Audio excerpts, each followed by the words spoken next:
Welcome to the Wellfuel Podcast, your spot for everything gut health, detox, hormones, a healthy home, mold, and everything in between. I'm your host, Isabel Smith. I'm an integrative and functional registered dietitian and the founder of Isabel Smith Nutrition.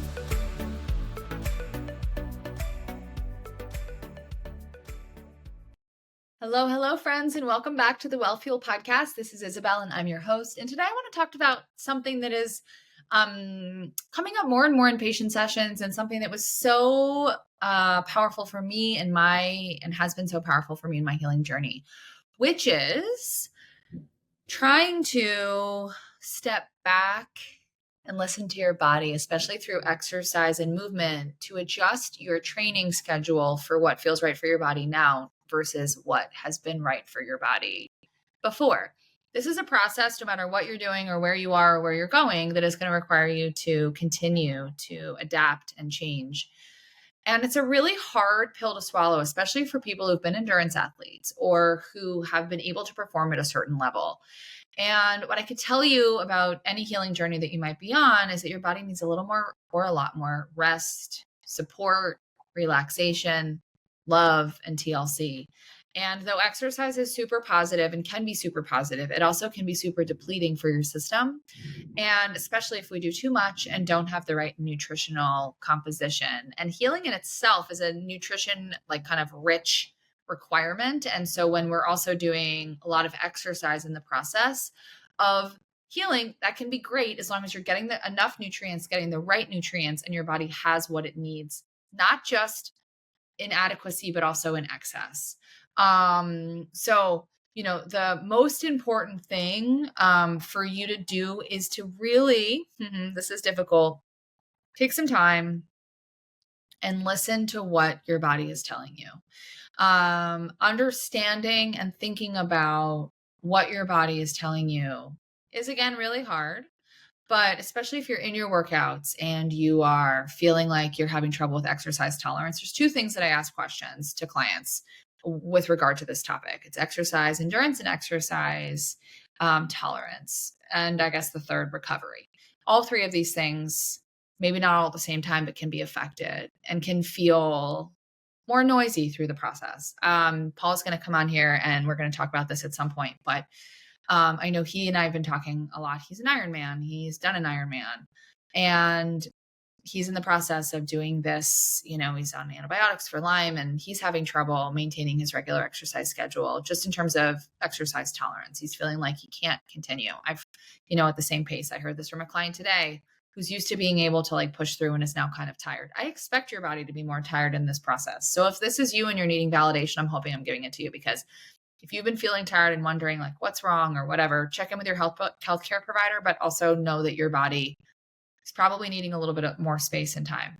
So some of the things that I like to do if I'm feeling like my body needs some adjustment is either pull back on intensity or pull back on duration, or both, right? So as I've been posting online, I've been doing some different running intervals instead of doing 3 or 4 miles of steady running. That doesn't feel good to me right now. So I'm doing 2 or 3 telephone poles worth of sprinting and then 2 or 3 telephone poles worth of walking. That breaks it up. Hiking is also really nice.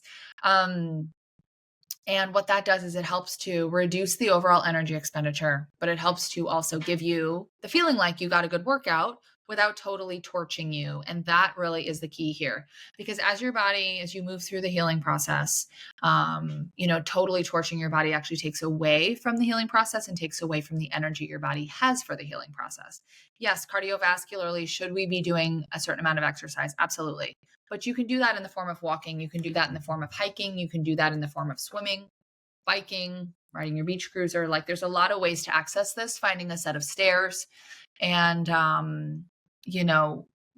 getting a good workout that way.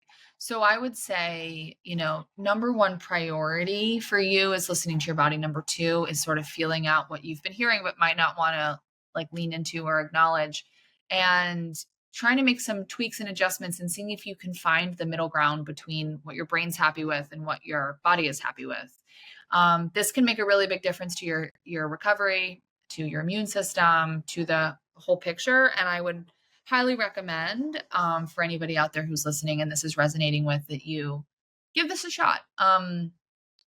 Small changes make for big action.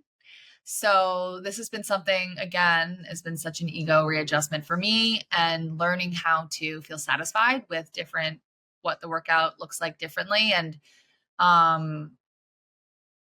my brain used to be satisfied. Again, this is the brain, not necessarily the body. My brain used to be satisfied with a certain type of exercise and duration and intensity. And I've, through finding other ways to seek what my brain has been looking for, connection with others, crafts, other things, my body has been given the break that it's probably been wanting for some time. I'm hoping someday to get back to doing like endurance athletics. And when I think about, like I see people swimming for long times in pools and stuff, and I'm like, oh, that looks amazing.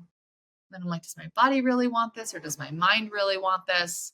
And again, both components are valid and helpful, but at the same time, I know right now in my being that my brain and body want two different things, and that my brain is what wants the endurance athletics and movement. And my body is just kind of like, can we just chill out and relax? So, increasing your foods, your smart carbohydrates, your, root vegetables, making sure you're getting enough antioxidants, deep red, purple, green, orange color produce, making sure you're getting enough electrolytes, fueling yourself like you're an athlete, even if you don't feel like you are in the healing process, is actually super valuable and can make a huge difference to your recovery and the way that you feel in the process. So, let's together start to listen to our bodies better and hear what they need so that you can get through the process more quickly, with more energy, and move on and live your life feeling like your best you. I hope this resonated. I hope this was helpful. And thanks as always for tuning in. We will catch you next time right here on the Wellfuel Podcast. As always, thanks so much for listening to the Wellfuel Podcast. We're so happy to have you. To make sure you don't miss a beat, please subscribe either on Apple or Spotify, because we have episodes dropping once or more a week with tons of great content. If you want to make sure that you're up to date on everything we're doing in the business with our clients and new offers and all the things, make sure that you check us out at Isabel Smith Nutrition on Instagram and isabelsmithnutrition.com. See you guys soon.